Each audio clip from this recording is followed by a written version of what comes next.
झूले और छोटे उद्योगों के लिए 20,000 करोड़ रुपए का अतिरिक्त कर्ज मंजूर। मोदी कैबिनेट के फैसले से 2 लाख कारोबारियों का होगा फायदा। रेहड़ी दुकानदारों के लिए लोन स्कीम। देश में लगातार बढ़ रहा है कोरोना का कहर। 24 घंटे में 8,392 नए मामले, 230 लोगों की मौत की खबर। कुल मरीजों की संख्या 1,90,000 से अधिक। दिल्ली ने पूरी तरह से अपने आप को सील किया। कोरोना पर प्रधानमंत्री मोदी का बड़ा बयान। अदृश्य दुश्मन के साथ लड़ाई में कोरोना वॉरियर्स अडिग हैं। महामारी पर होगी मानवता की जीत। स्वास्थ्य कर्मियों के साथ हिंसा बर्दाश्त नहीं। तो देश को अनलॉक करने की प्रक्रिया शुरू हुई। महाराष्ट्र में 3 फेज में मिलेगी छूट। तो दिल्ली के सीएम अरविंद केजरीवाल का 1 सप्ताह के लिए दिल्ली की सीमाएं सील करने का ऐलान। केरल में मानसून की दस्तक। बारिश के बीच राज्य के 9 जिलों में येलो अलर्ट। 3 जून को गुजरात महाराष्ट्र से टकरा सकता है चक्रवाती तूफान।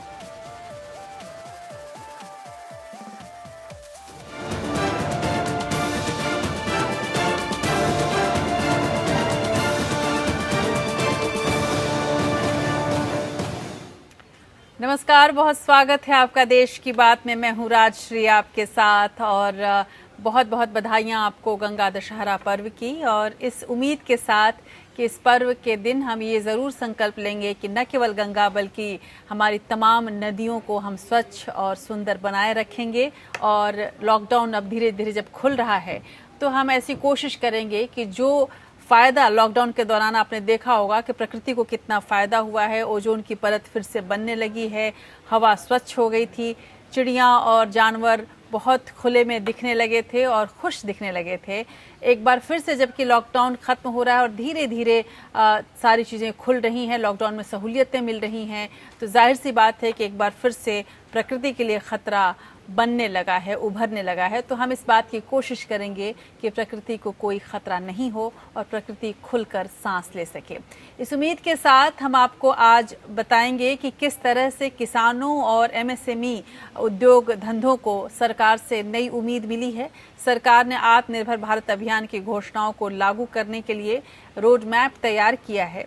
इस रोड मैप के अनुसार इस एमएसएमई के लिए 20,000 करोड़ रुपए की सब्सिडी को मंजूरी दी गई है। और इसके अलावा जो रेहड़ी के लोग हैं और रेहड़ी पटरी वालों को कर्ज देने वाली स्कीम को भी प्रधानमंत्री स्वनिधि योजना का नाम दिया गया है।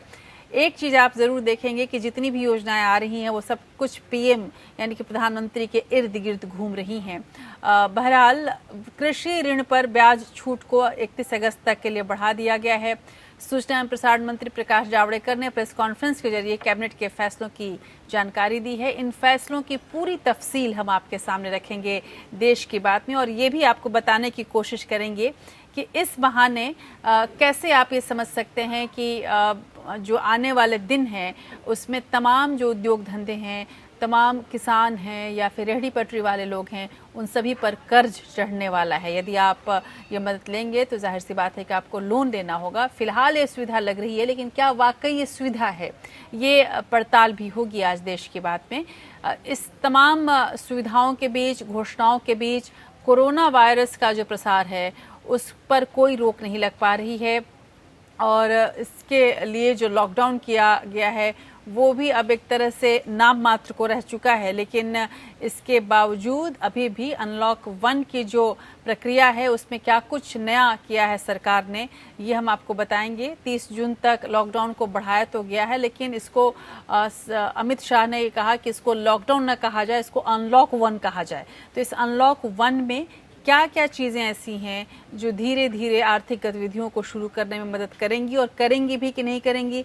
एक तरफ जब आर्थिक गतिविधियां शुरू होंगी, अनलॉक 1 की शुरुआत हो चुकी है और थोड़ी बहुत 1 जून से 7 जून तक न तो लॉकडाउन अच्छी तरह से है और नहीं अनलॉक हुई हैं चीज़ें, लेकिन 8 जून से बिल्कुल इसको कहा जा सकता है कि अनलॉक 1 शुरू हो जाएगा और 1 से 7 जून तक आप इसे बफर जोन मान सकते हैं। लेकिन इस दौरान भी कौन कौन से नियम रहेंगे, किन चीज़ों की इजाज़त आपको मिलेगी, किन चीज़ों की नहीं, ये सब कुछ हम आपको बताएंगे। लेकिन इन तमाम कवायद से आखिर कोरोना संक्रमण पर क्या फ़र्क पड़ा है, ये समझना भी बहुत ज़रूरी है, और पड़ा भी है कि नहीं ये देखना भी ज़रूरी है।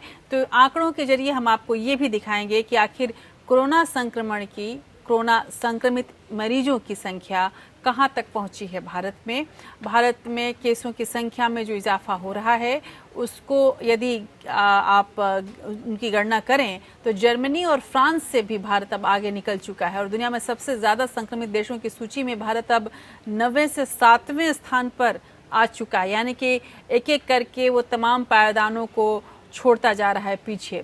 अब ऐसे में ज़्यादा डर है कि अब जबकि अनलॉक 1 की प्रक्रिया शुरू होगी तब क्या स्थिति होगी, और इसी डर का असर राज्यों पर भी दिखने लगा है। और इसी वजह से राज्यों ने ऐलान किया है कि चाहे कुछ भी हो जाए, कुछ राज्यों ने जैसे दिल्ली ने कहा है कि वो अपनी सीमाओं को सील रखेगी।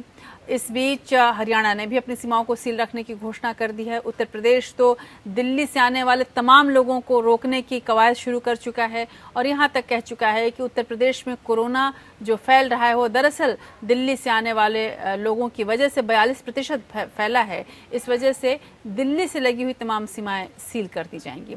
एक दूसरे को नहीं आने देने की ये जो कवायद है, सील करने की ये पूरी कोशिश है, थोड़ा खोलना है, थोड़ा बंद करना है, इन तमाम चीज़ों के बीच हम ये समझने की कोशिश करेंगे कि आखिर उपाय क्या हो, और क्या ये माना जाए कि अभी तक संशय की स्थिति बनी हुई है कि हम करें तो क्या करें। चाहे ये स्थिति बनी हो या ना बनी हो, लेकिन WHO के लिए भारत तारीफ के काबिल देश हो गया है। WHO ने कहा है कि हालात बदले नजर आ रहे हैं, और संपूर्ण लॉकडाउन लगाने वाले देशों में अगर नतीजों की बात करें तो भारत का रिपोर्ट कार्ड यूं तो सबसे खराब नजर आता है, लेकिन फिर भी बहुत कुछ ऐसा हुआ है जो यहाँ के लिए ठीक हुआ है। इस बीच विशेषज्ञों ने भारत में कोरोना वायरस के कम्युनिटी ट्रांसमिशन का खतरा जाहिर कर दिया है, और कहा है कि जैसे जैसे लॉकडाउन खुलेगा वैसे वैसे कम्युनिटी ट्रांसमिशन ज़्यादा बढ़ने लगेगा। उधर नेशनल टास्क फोर्स जो कि संक्रमण को रोकने के लिए एक विशेष फोर्स बनी थी, उसके विशेषज्ञ ने भी पत्र लिखकर प्रधानमंत्री नरेंद्र मोदी से कहा है कि भारत के कई जोन अब कोरोना के सामुदायिक संक्रमण के खतरे के निशान में हैं। इसलिए ये मानना गलत है कि मौजूदा हाल में कोरोना पर काबू कर पाना संभव होगा। ये एक बड़ी खतरे की जिसको बोला जाए घंटी है, जिसको अब समझना जरूरी होगा। उधर पीएम मोदी को पत्र लिखने वाले विशेषज्ञों में BHU, JNU और एम्स के पूर्व और मौजूदा एक्सपर्ट शामिल हैं। और इसी बीच प्रधानमंत्री नरेंद्र मोदी ने कोरोना को अदृश्य दुश्मन कहा है, और ये भी कहा है कि हमारे अपराजय योद्धा इस वायरस को जरूर हराएंगे। उम्मीद की किरण दिखाई है प्रधानमंत्री मोदी ने। हालांकि विशेषज्ञों का यह मानना है कि महज बातों से ऐसा नहीं हो पाएगा। इस बीच महामारी पर अंत में जीत मानवता की होगी, इस उम्मीद के साथ प्रधानमंत्री मोदी ने कर्नाटक के Rajiv Gandhi University of Health Science के सिल्वर जुबली कार्यक्रम को संबोधित किया। हम आपको ये भी दिखाएंगे कि और क्या कहा है प्रधानमंत्री ने। केरल में मानसून ने जो दस्तक दी है इसका भी पूरा हाल होगा आपके सामने। 9 जिलों में बारिश का येलो अलर्ट जारी कर दिया गया है। आने वाले दिनों में क्या समझा जाए कि जो फसल के लिए इसका क्या असर होगा, इस पर भी हम चर्चा करेंगे। और वहीं एक चक्रवाती तूफान 3 जून तक गुजरात और महाराष्ट्र के तट से टकरा सकता है। मौसम विभाग ने बताया कि अरब सागर में कम दबाव का क्षेत्र बना हुआ है जो कि अगले 2 दिनों में चक्रवात में बदल सकता है, और इसके वजह से केरल, कर्नाटक, गोवा, महाराष्ट्र और दक्षिण गुजरात के तटों से 100 किलोमीटर प्रति घंटे की रफ्तार से टकराने की संभावना है, जो कि एक वहाँ रह रहे लोगों के लिए खतरे की बात होगी। और ऐसे में तैयार रहने की घोषणा मौसम विभाग ने की है। भारत के अलावा जो खतरे की बात हम कर रहे हैं, बहुत सारे खतरे अमेरिका पर भी मंडरा रहे हैं। अमेरिकी राष्ट्रपति डोनाल्ड ट्रंप ने संकेत दिया है कि विकसित देशों के समूह G7 के सदस्य देशों का विस्तार किया जाएगा, इसमें भारत का भी नाम शामिल होगा।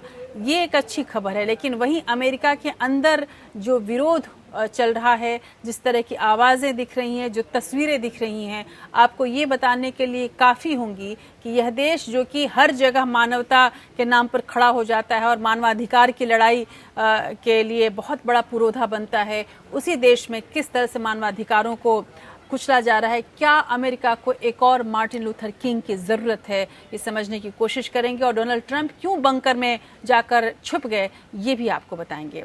इन तमाम खबरों के बीच हम आपको पूरे विश्व में जो कोरोना संक्रमण के जो निशान अभी तक मिल रहे हैं ये भी दिखाएंगे। एक देश ऐसा भी है जिसने कहा है कि उसके यहाँ जो भी लोग आएंगे, जो भी टूरिस्ट आएंगे, यदि वो कोरोना संक्रमित हो गए तो उनका पूरा खर्च सरकार उठाएगी, उनके रहने का, उनके आने जाने का। कौन सा ये देश है जो कि आपको इस तरह का निमंत्रण दे रहा है, ये भी देखेंगे। इसके अलावा आज के दिन के ऐतिहासिक महत्व को देखते हुए हम याद करेंगे एक ऐसे सितारे को जो हमारे लिए बेहद खास है। तो चलिए बने रहिएगा देश की बात में मेरे साथ।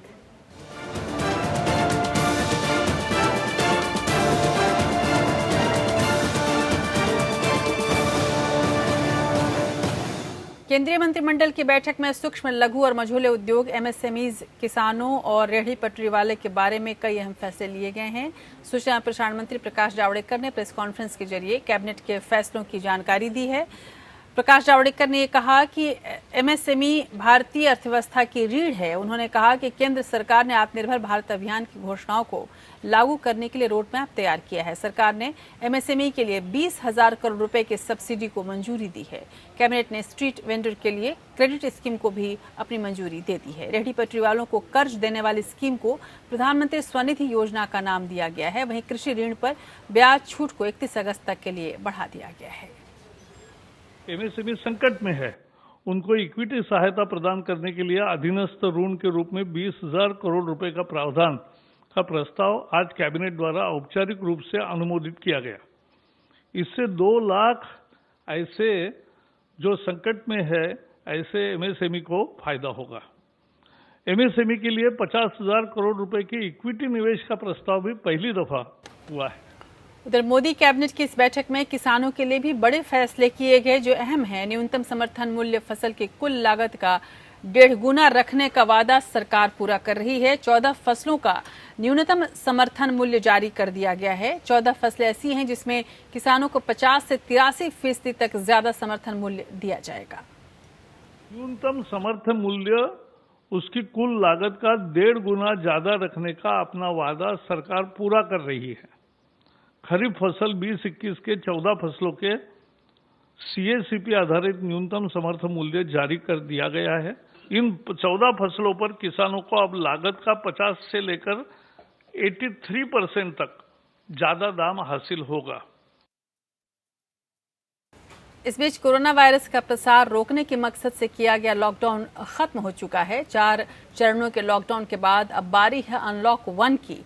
केंद्र सरकार ने कंटेनमेंट जोन में 30 जून तक लॉकडाउन को बढ़ाया है। बाकी जगह धीरे धीरे करके आर्थिक गतिविधियां शुरू की जा रही हैं, मगर अनलॉक 1 की शुरुआत 8 जून से होगी। तो 1 जून से 7 जून तक न तो लॉकडाउन रहेगा और न ही unlock 1।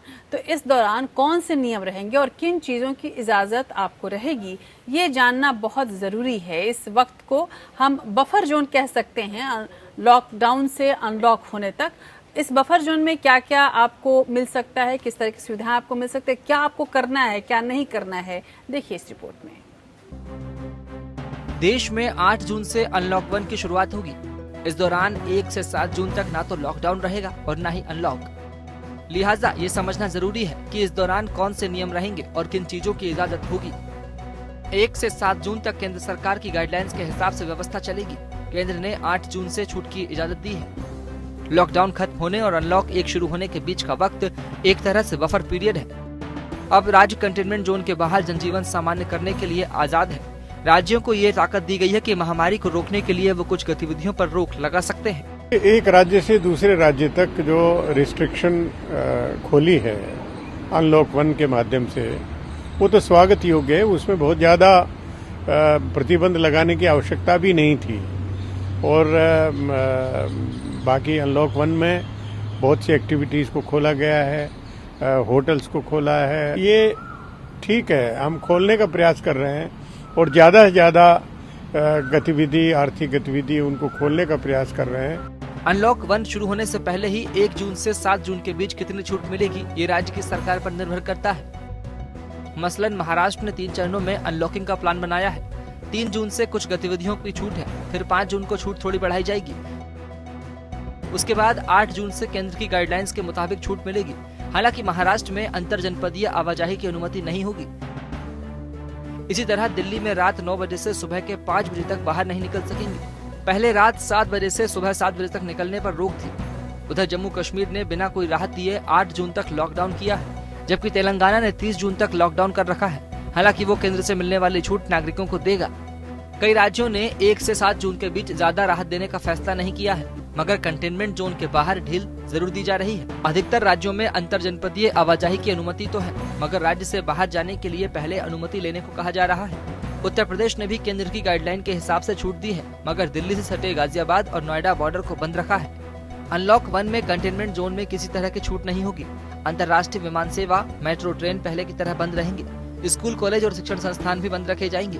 Cinema hall, gym, swimming pool, bar, auditorium पहले की तरह बंद रहेंगे, लेकिन शॉपिंग मॉल्स, होटल्स और रेस्टोरेंट्स खोले जा सकेंगे। Bureau report. उधर देश भर में कोरोना पॉजिटिव मामलों की संख्या लगातार बढ़ती जा रही है। इसका ये अर्थ हो रहा है कि लॉकडाउन से बहुत ज्यादा फर्क नहीं पड़ा और अब अलग तरह के डर भी पैदा होने लगे हैं। पिछले 24 घंटों में रिकॉर्ड 8,392 नए मामले सामने आए हैं, जबकि 230 लोगों की मौत की खबर है। कोरोना संक्रमितों की कुल संख्या बढ़कर 1,90,535 हो गई है। इनमें से 93,322 सक्रिय मामले हैं। 91,818 मरीज ठीक हुए हैं, जबकि 5,394 लोगों की अभी तक मौत हो चुकी है। और अगर हम आंकड़ों की बात करें तो हम फ्रांस और जर्मनी से ऊपर जा चुके हैं। उत्तर भारत में संक्रमितों की संख्या लगातार बढ़ रही है। जैसा कि हमने आपको आंकड़ों में दिखाया, भारत अब केसों की संख्या के मामले में जर्मनी और फ्रांस से बहुत आगे है। दुनिया में सबसे ज्यादा संक्रमित देशों की सूची में भारत अब 9वें से 7वें स्थान पर आ गया है और तेजी से ऊपर बढ़ रहा है। कोरोना के सबसे ज्यादा असर वाले 10 देशों में से 7 ने इस महामारी को फैलने से रोकने के लिए टोटल लॉकडाउन लगाया था। इन 7 देशों में भारत ही ऐसा देश था जहां सबसे कम संक्रमित मिलने पर लॉकडाउन लगा दिया गया था। भारत सरकार के इस कदम के लिए WHO ने तारीफ भी की थी, लेकिन कोविड-19 से निपटने के लिए सरकार की तैयारियों को ट्रैक करने वाले ऑक्सफोर्ड गवर्नमेंट यूनिवर्सिटी ट्रैकर ने उसे 100 में से 100 अंक तो दिए थे, लेकिन अब हालात बदल गए हैं। संपूर्ण लॉकडाउन लगाने वाले देशों में अगर नतीजों की बात करें तो भारत का रिपोर्ट कार्ड सबसे खराब नजर आता है और भविष्य उतना ही बुरा।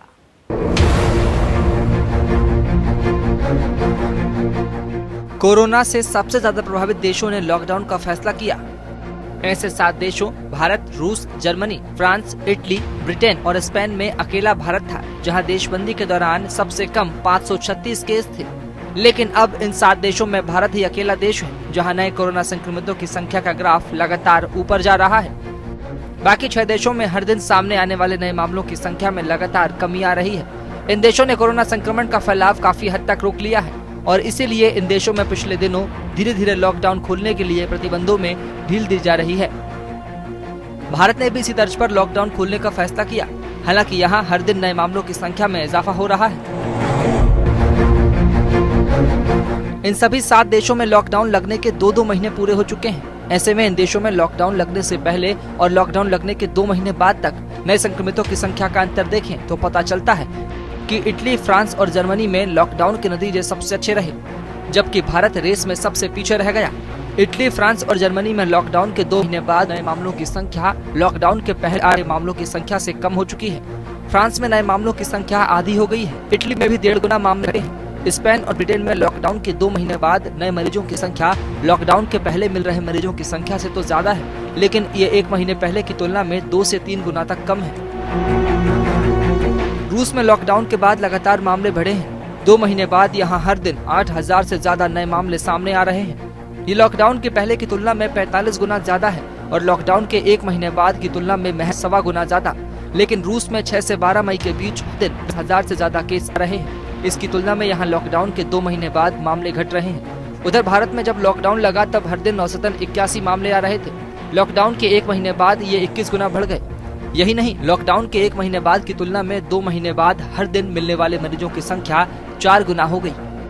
लॉकडाउन के 1 महीने बाद सभी देशों में मौतों की संख्या लॉकडाउन के पहले की तुलना में बढ़ी, लेकिन 1 महीने बाद की तुलना में 2 महीने बाद हर दिन होने वाली मौतों की संख्या 7 में से 5 देशों में घट गई। लॉकडाउन के 2 महीने बाद फ्रांस में 6 गुना, जर्मनी, ब्रिटेन में 5 गुना और इटली, स्पेन में 3 गुना मौतें कम हुई। रूस में यह संख्या 1.5 गुना बढ़ गई। वहीं भारत में मौतें 3 गुना तक बढ़ गई। Bureau report. वैसे सब कुछ इतना निराशाजनक भी नहीं है। आंकड़ों को देखने से पता चलता है कि 21 मार्च तक कोरोना के नए मामलों में रोजाना 30% की ग्रोथ हो रही थी, लेकिन उसके बाद मामलों की ग्रोथ रेट में कमी आ रही है। 25 मार्च से देश में पूरी तरह से लॉकडाउन लग गया। लॉकडाउन का पहला फेज 14 अप्रैल तक था।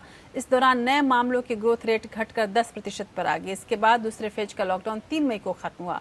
अब तक कोरोना के नए मामलों की ग्रोथ रेट 7% रह गई है और अब ये और घटकर 5% पर आ गई है। लेकिन ये भी तय है कि बहुत सारे ऐसे राज्य हैं जहां पर अभी तक कोई भी टेस्टिंग नहीं हो रही है और कई राज्यों ने तो मना ही कर दिया है। ऐसे में बहुत सही रिपोर्ट्स को मिल पाना एक अपने आप में बड़ी चुनौती हो रही है। लेकिन इस बीच दिल्ली की यदि हम बात करें तो दिल्ली में जहां पे मामले तेजी से बढ़ रहे हैं, इसको देखते हुए दिल्ली सरकार ने अपनी सारी सीमाएं अगले एक हफ्ते के लिए सील करने की घोषणा कर दी है। मुख्यमंत्री अरविंद केजरीवाल ने इसका ऐलान किया। इस दौरान केवल जरूरी सेवाओं से जुड़े वाहनों और व्यक्तियों को जाने की इजाजत होगी। सीएम केजरीवाल ने दिल्ली की जनता से 2 बिंदुओं पर राय भी मांगी है। एक ये कि क्या दिल्ली के बॉर्डर को बंद ही रखा जाए और दूसरा कि दिल्ली में दूसरे राज्यों के लोगों के इलाज को रोका जाए या नहीं। केजरीवाल का कहना है कि कई लोगों ने सुझाव दिया है कि कोरोना संकट खत्म होने तक दिल्ली में सिर्फ दिल्ली के लोगों का इलाज हो, क्योंकि बाहरी मरीजों के आने पर बेड जल्दी भर जाएंगे। केजरीवाल के इस बयान पर विवाद हो सकता है। कोरोना वायरस संकट के बीच दिल्ली के मुख्यमंत्री अरविंद केजरीवाल ने बड़ा ऐलान किया है। कोरोना के बढ़ते मामलों को देखते हुए केजरीवाल ने दिल्ली की सीमाओं को एक हफ्ते के लिए सील करने का फैसला किया है। दिल्ली सरकार ने ये फैसला उस वक्त लिया जब यूपी और हरियाणा जैसे राज्यों ने पहले ही दिल्ली से सटे बॉर्डर को सील कर दिया था। एक हफ्ते के लिए हम दिल्ली के बॉर्डर सील कर रहे हैं। एसेंशियल सर्विसेज जारी रहेंगी। सरकारी ऑफिसर्स जो हैं वो आई कार्ड के बेसिस पे आ जा सकेंगे। पास लेकर आया जाया जा सकेगा।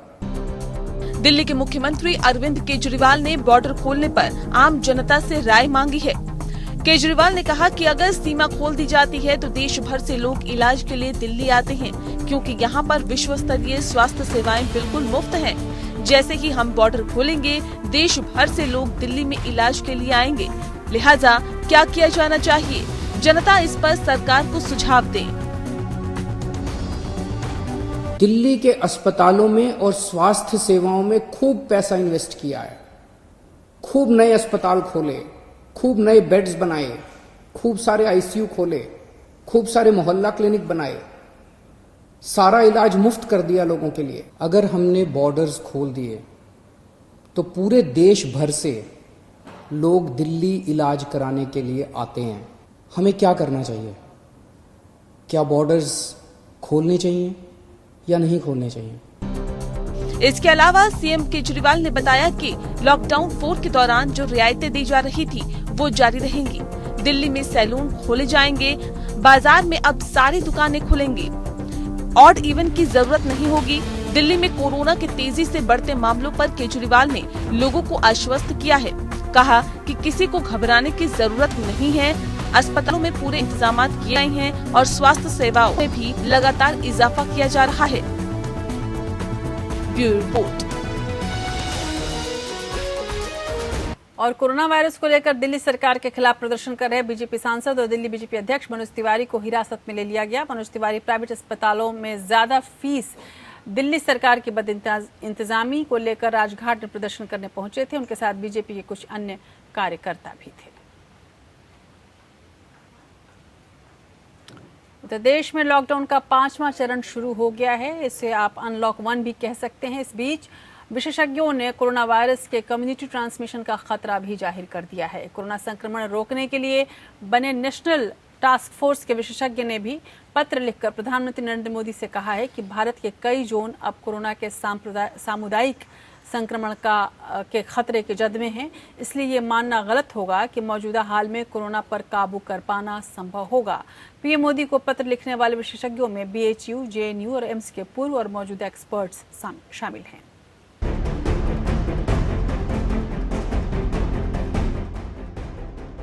विशेषज्ञों ने देश में कोरोना वायरस के कम्युनिटी ट्रांसफर का खतरा जाहिर किया है। कोरोना संक्रमण रोकने के लिए बने नेशनल टास्क फोर्स के विशेषज्ञों ने पत्र लिखकर प्रधानमंत्री नरेंद्र मोदी से कहा कि भारत के कई जोन में अब कोरोना का सामुदायिक संक्रमण हो रहा है, इसलिए ये मानना गलत होगा कि मौजूदा हाल में कोरोना पर काबू कर पाना संभव होगा।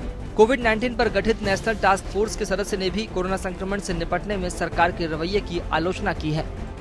भारत में कोरोना के सामुदायिक प्रसार के संभावित सबूत पहले भी मिले थे। अप्रैल में Indian council of medical research यानी ICMR ने इस ओर इशारा किया था, हालांकि तब इसे नजरअंदाज कर दिया गया था। अप्रैल में कोरोना महामारी पर निगरानी के लिए नेशनल टास्क फोर्स ने एक कमेटी गठित की थी। 25 मई को स्वास्थ्य क्षेत्र से जुड़ी 3 नामी संस्थाओं ने प्रधानमंत्री मोदी को पत्र लिखकर कोरोना महामारी पर नियंत्रण के लिए अपनाए गए केंद्र के तौर तरीकों की आलोचना की है। प्रधानमंत्री मोदी को पत्र लिखने वालों में स्वास्थ्य मंत्रालय के पूर्व सलाहकार, एम्स, BHU, JNU के पूर्व और मौजूदा प्रोफेसर शामिल है। इस पर हस्ताक्षर करने वालों में डॉक्टर DCS रेड्डी भी शामिल है। डॉक्टर रेड्डी कोरोना पर अध्ययन के लिए गठित कमेटी के प्रमुख है। प्रधानमंत्री मोदी को लिखे इन पत्रों में विशेषज्ञों ने लॉकडाउन को क्रूर बताया है और कहा है कि लॉकडाउन की कठोर सख्ती, नीतियों में समन्वय की कमी की कीमत अब भारत को चुकानी पड़ रही है। ये सोचना कि इस स्तर पर कोरोना वायरस पर काबू पा लिया जा सकेगा हकीकत से परे होगा, क्योंकि भारत के कई क्लस्टर में कम्युनिटी ट्रांसमिशन पूरी तरह से होने लगा है। PM को लिखे पत्र में विशेषज्ञों ने कहा है कि अगर इस महामारी की शुरुआत में ही मजदूरों को घर जाने की अनुमति दे दी जाती तो मौजूदा हालात से बचा जा सकता था। शहरों से लौट रहे मजदूर अब देश के कोने कोने में संक्रमण लेकर जा रहे हैं। इससे ग्रामीण और कस्बाई इलाके प्रभावित होंगे, क्योंकि वहां स्वास्थ्य सेवाएं उतनी मुकम्मल नहीं है। में ये भी कहा गया है कि अगर भारत सरकार ने शुरुआत में ही संक्रमण विशेषज्ञों की राय ली होती तो हालात पर ज्यादा प्रभावी तरीके से काबू पाया जा सकता था। Bureau report. उधर कोरोना से बचाव के लिए हाइड्रोक्सी क्लोरोक्विन के इस्तेमाल को लेकर किए गए रिसर्च में अच्छे नतीजे आए हैं। Indian council of medical research ICMR की स्टडी के मुताबिक HCQ के 6 या ज्यादा डोज लेने वाले 80% हेल्थ केयर वर्कर इन्फेक्शन से बच गए।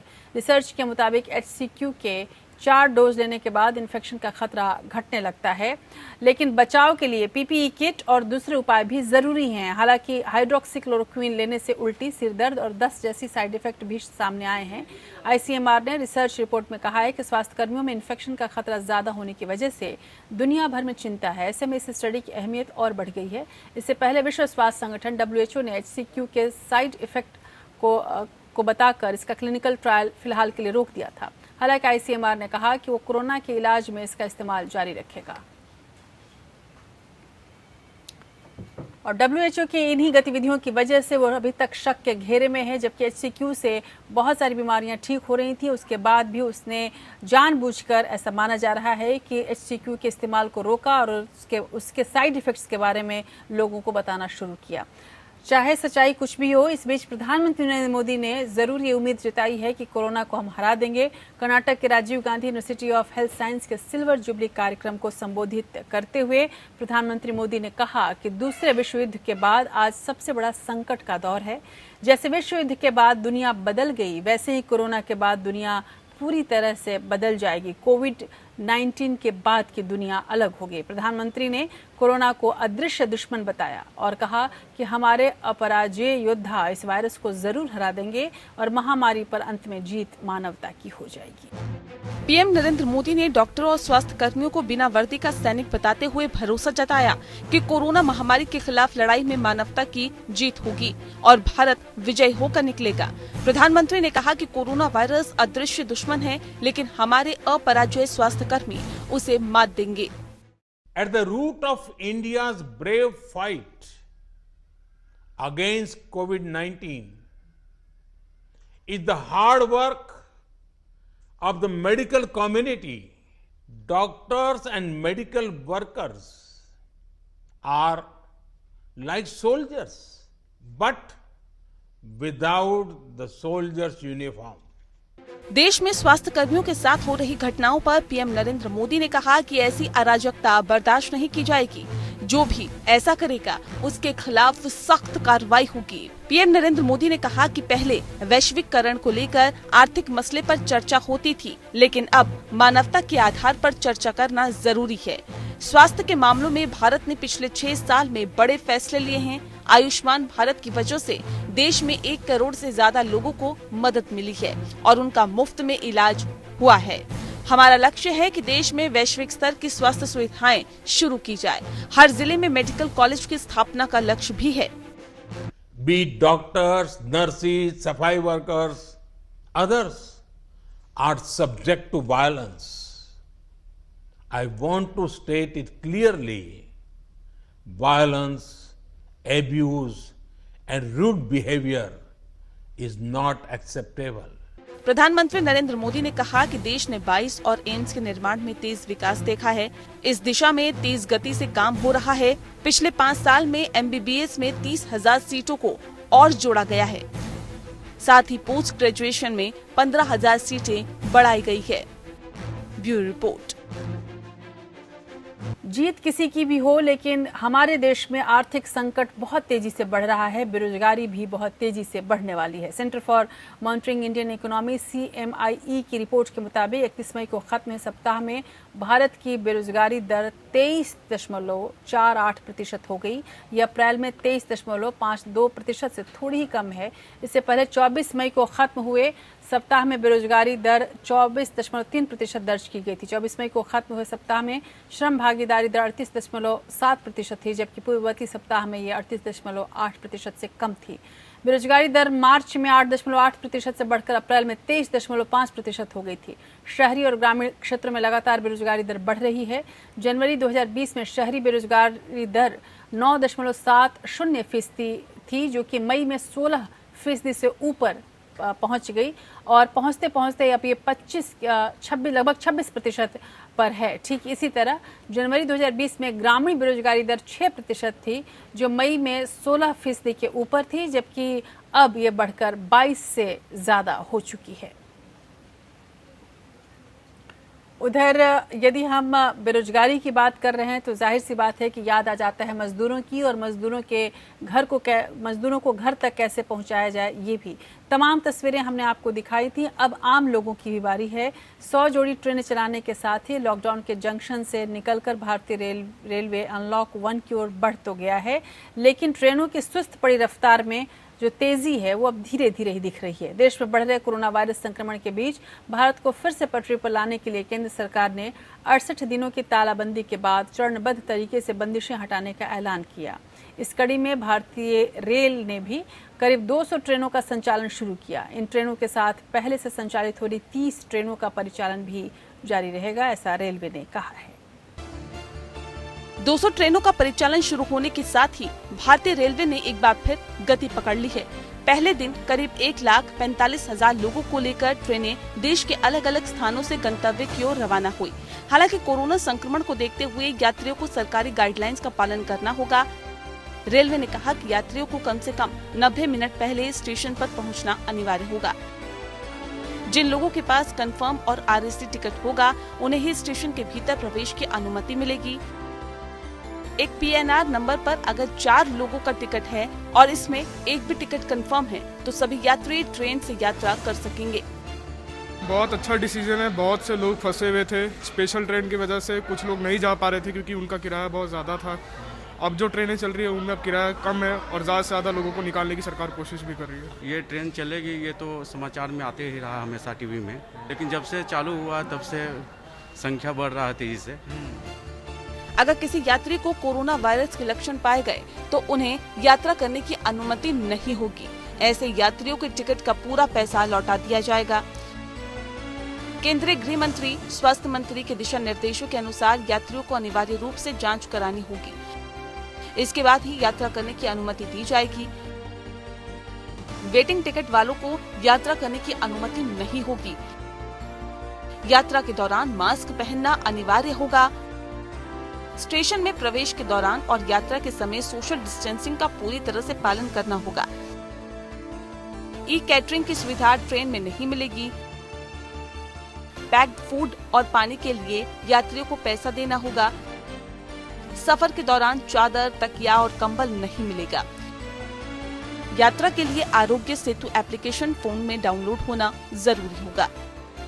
ट्रेन तो चलना चाहिए क्योंकि हम यहाँ 1 महीने से 100 दिन हो गए घर पे। मैं फौजी हूँ। अच्छा। 100 दिन हो गए छुट्टी। हाँ, ट्रेन चलाने का तो फैसला ठीक ही है। इस बीच 26 लाख यात्रियों ने 1 जून से 30 जून तक स्पेशल ट्रेनों से यात्रा के लिए टिकट की बुकिंग कराई है। रेलवे की ये सुविधा 2 मई से संचालित हो रही राजधानी 30 विशेष ट्रेनों और श्रमिक ट्रेन के अलावा है। हालांकि कोरोना वायरस के संक्रमण को देखते हुए अगले सप्ताह सीटों की बुकिंग उम्मीद से काफी कम हुई है। Bureau report. और कहते हैं मुसीबत अकेले नहीं आती। जब से कोरोना आया है उसके बाद एक मुसीबतों का सामना हमारे देश ने किया है, चाहे वो अम्फान तूफान हो या कड़कती गर्मी। अब चक्रवात की बारी है। भारतीय मौसम विभाग ने बताया है कि मानसून ने केरल में दस्तक दे दी है। इसे देखते हुए केरल के 9 जिलों में बारिश का येलो अलर्ट जारी किया गया है। निजी वेदर एजेंसी स्काईमेट ने 30 मई को मानसून के केरल में टकराने का दावा किया था। वहीं एक चक्रवाती तूफान 3 जून तक गुजरात और महाराष्ट्र के तट से टकराएगा। मौसम विभाग ने बताया कि अरब सागर में कम दबाव का क्षेत्र बना है। अगले 2 दिनों में ये चक्रवात में बदल सकता है। इसके केरल, कर्नाटक, गोवा, महाराष्ट्र और दक्षिण गुजरात के तटों से 100 किलोमीटर प्रति घंटे की रफ्तार से टकराने की संभावना है। जी, जैसे कि हमने कुछ दिन पहले कहा था कि मानसून जो है केरला को 1 जून को हिट करेगा, और आज जो है मानसून की आगमन की घोषणा मौसम विभाग ने केरला के ऊपर कर दी है कि एक कम दबाव का क्षेत्र बना हुआ है। उसके चलते जो है ये मानसून आ जाएगा। और वो जो कम दबाव का क्षेत्र आपको जैसे पहले भी बताया कि वो डिप्रेशन बन चुका है, और जैसे जैसे ये आगे को बढ़ेगा तो ये अपने साथ जो है मानसून के करंट को और स्ट्रांग बनाएगा, और आपके केरला से लेके महाराष्ट्र, गुजरात कोस्ट तक जो है आने वाले दिन में बारिश मिलेगी। और वो बारिश जो है अंदर की ओर भी जाएगी आपके मध्य महाराष्ट्र वगैरह के लिए। पाकिस्तान के उस नापाक हरकत की ओर जिस पर पूरे दुनिया को अब ध्यान देना होगा। पाकिस्तान सीमा पर ही नहीं बल्कि भारत के भीतर भी अपनी नापाक हरकतों से बाज नहीं आ रहा है। पाकिस्तान ने जासूसी के आरोप में नई दिल्ली स्थित अपने उच्चायोग से 2 अधिकारियों को निष्कासित किए जाने के भारत के फैसले पर कड़ी आपत्ति जताने के लिए वरिष्ठ भारतीय राजनयिक को तलब किया है। इसके साथ ही पाकिस्तान ने उनके खिलाफ लगाए गए सभी आरोपों को खारिज भी किया है। पाकिस्तान ने यह भी कहा है कि भारतीय कार्रवाई कूटनीतिक संबंधों पर वियना समझौते और कूटनीतिक नियमों का स्पष्ट उल्लंघन है। नई दिल्ली स्थित पाकिस्तानी हाई कमीशन के 2 कर्मचारियों सहित 3 लोग भारत के खिलाफ जासूसी करते पकड़े गए हैं। आईएसआई के जासूस पाकिस्तानी हाई कमीशन में काम करते हुए जानकारी जुटा रहे थे। रविवार को उन्हें क्लासिफाइड डॉक्यूमेंट एक्सचेंज करते समय रंगे हाथों पकड़ा गया। आईएसआई के जासूस खुद को कारोबारी बताकर डिफेंस ऑफिसर्स से मिलते थे। तीनों को आईएसआई से पूरी ट्रेनिंग मिली थी। उधर चीन के साथ तनातनी के बीच अमेरिका ने एक बार फिर से भारत का साथ देने की बात कही है। अमेरिकी विदेश मंत्री माइक पोम्पियो ने कहा कि चीन लंबे समय से भारत के लिए खतरा पैदा कर रहा है। ऐसे में उसकी सैन्य क्षमताओं से निपटने में अमेरिका कई देशों को साथ ला सकता है। भारत चीन सीमा विवाद पर पोम्पियो ने कहा कि ये मार्च से ही चल रहा है। चीनी कम्युनिस्ट पार्टी अपने फायदे के लिए ऐसा कर रही है और ऐसे में अमेरिका भारत का साथ देने वाला है। अमेरिका के विदेश मंत्री माइक पोम्पियो ने कहा है कि अमेरिका चीनी सेना की क्षमताओं को देखते हुए भारत समेत दुनिया में अपने सहयोगी देशों को साथ ले सकता है। अमेरिकी चैनल को दिए इंटरव्यू में पोम्पियो ने कहा, चीन की सेना ने जो तरक्की हासिल की है उसको सच माना जा सकता है। शी जिनपिंग सैन्य ताकत बढ़ाना चाहते हैं। चीन लंबे समय से भारत के लिए खतरा पैदा कर रहा है। उससे निपटने के लिए कई देशों का साथ ले सकते हैं। अमेरिकी विदेश मंत्री पोम्पियो के मुताबिक अमेरिकी रक्षा विभाग चीनी सेना से होने वाले खतरे को समझने के लिए सभी जरूरी उपाय कर रहा है। मुझे भरोसा है कि राष्ट्रपति ट्रंप के नेतृत्व में हमारी सेना, रक्षा विभाग और सैन्य संस्थान इतने मजबूत हैं कि अमेरिकी लोगों की हिफाजत हमेशा कर सकेंगे। पोम्पियो के अनुसार अमेरिका, भारत, ऑस्ट्रेलिया, दक्षिण कोरिया, जापान और ब्राजील समेत दुनिया के सभी साथी देशों का अच्छा साझेदार हो सकता है। इससे ये भी तय हो जाएगा कि पश्चिमी देशों में आजादी का जो अमेरिकी मॉडल है वो इन देशों में भी हो। भारत चीन सीमा विवाद पर पोम्पियो ने कहा है कि ये मार्च से ही चल रहा है। चीन की कम्युनिस्ट अपने फायदे के लिए ऐसा कर रही है। हालांकि चीन लंबे समय से भारत के लिए खतरा पैदा करता रहा है। Bureau report. दरअसल अमेरिका की कोशिश है कि भारत और चीन विवाद के बीच वो किसी तरह से भी घुस जाए, और इतना ही नहीं, इसीलिए वो भारत का साथ देते हुए नजर आ रहा है। अमेरिकी राष्ट्रपति डोनाल्ड ट्रंप ने संकेत दिया है कि विकसित देशों के समूह G7 के सदस्य देशों का विस्तार किया जाएगा। इसमें भारत का भी नाम शामिल होगा। अंतर्राष्ट्रीय स्तर पर भारत के लिए काफी अहम है। इस मंच के जरिए भारत की साझेदारी विकसित देशों के साथ होगी और इससे वैश्विक स्तर पर भारत का दबदबा भी बढ़ेगा। ये भारत के लिए एक बड़ी कूटनीतिक जीत होगी। हालांकि कोरोना महामारी के चलते राष्ट्रपति ट्रंप ने G7 की होने वाली बैठक को टाल दिया है। अब ये बैठक सितंबर में होगी। डोनाल्ड ट्रंप ने कहा कि G7 पूरी दुनिया का ठीक से प्रतिनिधित्व नहीं करता, इसलिए इसका विस्तार जरूरी है। यहाँ पर इसको दूसरे अर्थ में भी लिया जा सकता है। अमेरिका भारत के साथ साम दाम दंड भेद हर तरीके से संबंध बनाए रखना चाहता है, क्योंकि वो चीन को जवाब देना चाहता है। अमेरिका ने भारत समेत अन्य 3 देशों को G7 देशों के समूह में शामिल करने की जो मंशा प्रकट की है, उसके मायने काफी व्यापक हैं। इतना ही नहीं, अगर ऐसा हुआ तो ये चीन और पाकिस्तान के लिए बड़ा झटका साबित हो सकता है। अमेरिका ने इसके लिए कहीं न कहीं रोड मैप तैयार भी कर लिया है। यही वजह है कि अमेरिका ने आर्थिक मंदी से उबरने के बारे में विचार के लिए प्रस्तावित G7 की बैठक सितंबर तक टालने का फैसला किया है। इसमें कोई शक नहीं है कि G7 देशों के समूह में शामिल होने से भारत की ताकत और साख दोनों बढ़ जाएगी। अमेरिकी राष्ट्रपति डोनाल्ड ट्रंप की तरफ से जाहिर की गई ये मंशा भारत और अमेरिका के बीच मजबूत होते संबंधों के अलावा एशिया समेत पूरी दुनिया में भारत की बढ़ती ताकत पर एक तरह से मुहर लगा रही है। इसके अलावा ये भारत की वैश्विक मंच पर कूटनीति की भी जीत है। ट्रंप का कहना है कि G7 को अब G10 या G11 बनाने की जरूरत है। G7 में अमेरिका ने जिन देशों को शामिल करने की अपील की है, उसमें भारत के अलावा दक्षिण कोरिया, रूस और ऑस्ट्रेलिया शामिल हैं। रूस पहले G8 समूह का हिस्सा था, लेकिन क्रीमिया में कब्जा किए जाने के बाद 2014 में उसे इस समूह से बाहर कर दिया गया था। भारत, दक्षिण कोरिया और ऑस्ट्रेलिया को इस संगठन में शामिल करने के पीछे अमेरिका की मंशा चीन को कंट्रोल करने की है। ये इस लिहाज से भी बेहद खास है, क्योंकि वर्तमान में दुनिया के कई देश चीन की घेराबंदी करने का सीधा संकेत दे चुके हैं। जहां तक G7 को बढ़ाकर G11 करने की बात है, तो इससे भारत की कूटनीतिक अहमियत और बढ़ जाएगी। अमेरिका के अलावा Italy, Germany, Japan, Britain, Canada और फ्रांस अभी इस समूह के सदस्य हैं। Bureau report. एक तरफ अमेरिका तमाम कूटनीतिक और रणनीतिक समीकरण बिठा रहा है, इसी बीच अमेरिका के अंदर आग लगी हुई है। अमेरिका में अश्वेत जॉर्ज फ्लॉयड की मौत के मामले में विरोध बढ़ता जा रहा है। राजधानी वॉशिंगटन DC समेत 40 शहरों में कर्फ्यू लगाया जा चुका है। राष्ट्रपति भवन व्हाइट हाउस के सामने प्रदर्शनों के दौर का इतना उग्र था कि कुछ देर के लिए राष्ट्रपति डोनाल्ड ट्रंप को अंडरग्राउंड बंकर में जाना पड़ा। अमेरिका में 25 मई को अश्वेत जॉर्ज फ्लॉयड की पुलिस हिरासत में मौत के बाद इस वक्त अमेरिका का हाल बेहाल है। जॉर्ज फ्लॉयड की मौत की वजह एक पुलिस वाला है, जिसने करीब 8 मिनट तक फ्लॉयड के गर्दन पर पैर रखा था, जिसके कारण उसका दम घुट गया।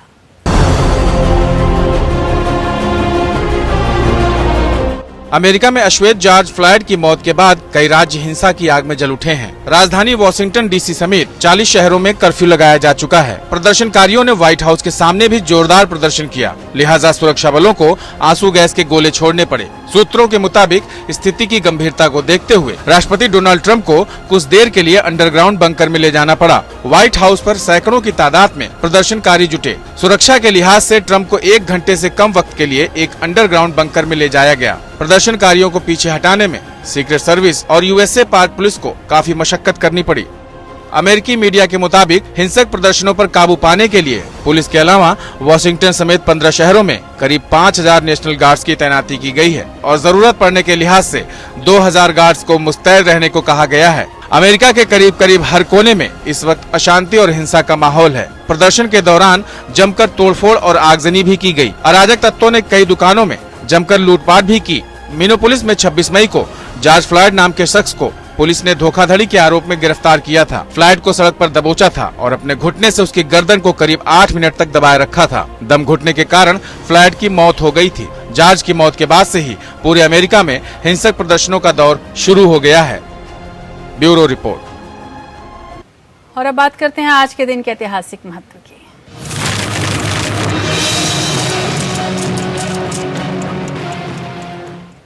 देश और दुनिया के इतिहास में 1 जून बेहद अहम है। साल के छठे महीने का पहला दिन यानी 1 जून इतिहास में अपनी एक खास जगह रखता है। साल 2001 में आज ही के दिन नेपाल के राजमहल में हुए सामूहिक हत्याकांड में राजा, रानी, राजकुमार और राजकुमारियां मारे गए थे। नेपाल नरेश वीरेंद्र विक्रम शाह, उनकी पत्नी और शाही परिवार के कई अन्य सदस्यों की नृशंस हत्या के बाद युवराज दीपेंद्र ने भी आत्महत्या का प्रयास किया था। राजा वीरेंद्र विक्रम के भाई ज्ञानेंद्र वीर विक्रम शाह बाद में देश के नए राजा बने। साल 1930 में आज ही के दिन यानी 1 जून को महाराष्ट्र के 2 प्रमुख शहरों बॉम्बे वीटी और पुणे के बीच भारत की पहली डिलक्स रेलगाड़ी डेक्कन क्वीन की शुरुआत की गई थी। ये भारत की पहली सुपरफास्ट और पहली डिलक्स ट्रेन थी जो पिछले 90 साल से लगातार सेवा दे रही है। ये देश की पहली ऐसी ट्रेन थी जो इलेक्ट्रिक इंजन से चलती थी।